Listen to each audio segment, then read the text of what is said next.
Ben voilà, moi déjà ça me donne une forme une femme africaine, un homme africain assis. Donc là c'est ses fesses, voilà, son corps là, ses jambes là. Même si elles ne sont pas séparées, on saura que c'est ses jambes.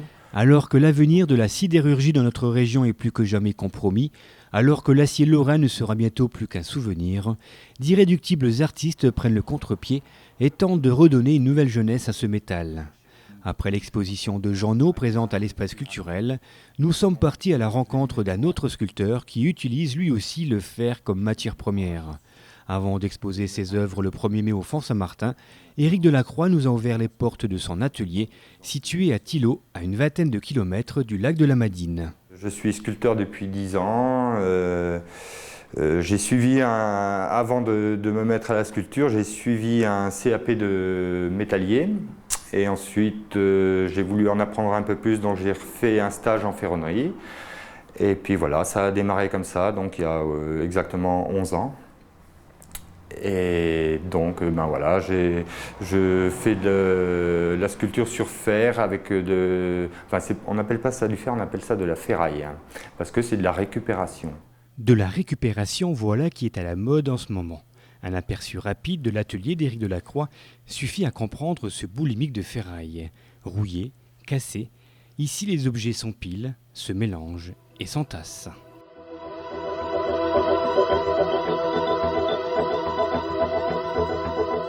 Ça, c'est tout ce que je récupère chez les ferrailleurs et puis chez les paysans. C'est beaucoup de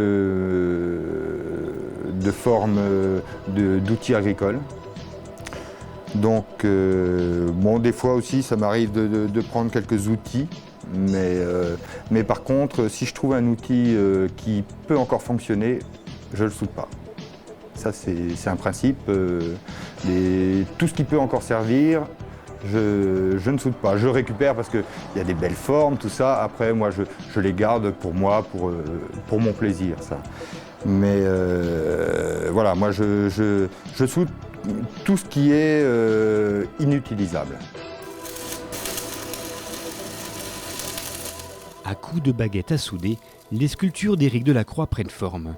Mi-homme ou mi-oiseau, personnages du monde entier ou sculptures africaines, les vieux boulons, ressorts et même éclats d'obus se transforment en œuvres d'art.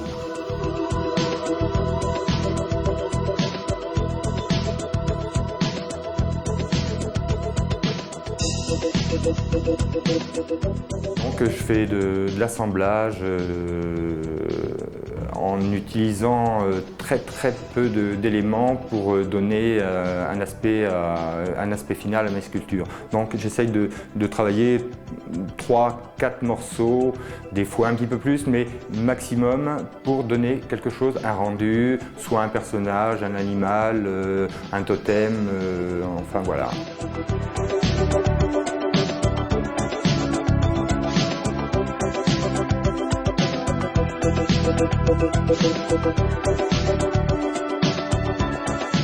J'essaye pas de reproduire exactement. J'essaye de donner la forme et puis après l'imagination du spectateur fera le reste, quoi. Passionné depuis tout petit par la ferraille, ce n'est que depuis une dizaine d'années qu'Éric Delacroix a pris conscience qu'il pouvait transformer cette ferraille en œuvre d'art. Une passion devenue aujourd'hui un métier passionnant qu'il souhaite faire partager à un plus grand nombre. Le problème, c'est de se montrer à droite à gauche, de se faire connaître comme ça. Bon, voilà, moi c'est mon plaisir, donc je vis chichement et tout se passe bien, quoi. Je n'ai pas d'autre envie. Je reste enfermé dans mon atelier tous les jours et je me sens bien, quoi. Même si ça rentre pas tous les jours, je veux dire, c'est pas un problème. Moi, j'essaye de donner du plaisir aux gens en me donnant le plaisir avant tout. Venez donc découvrir ces sculptures, mais également un artiste hors norme le 1er mai au Font Saint-Martin. Éric Delacroix sera présent sur le site et vous fera partager sa passion pour la ferraille et son recyclage en œuvre d'art.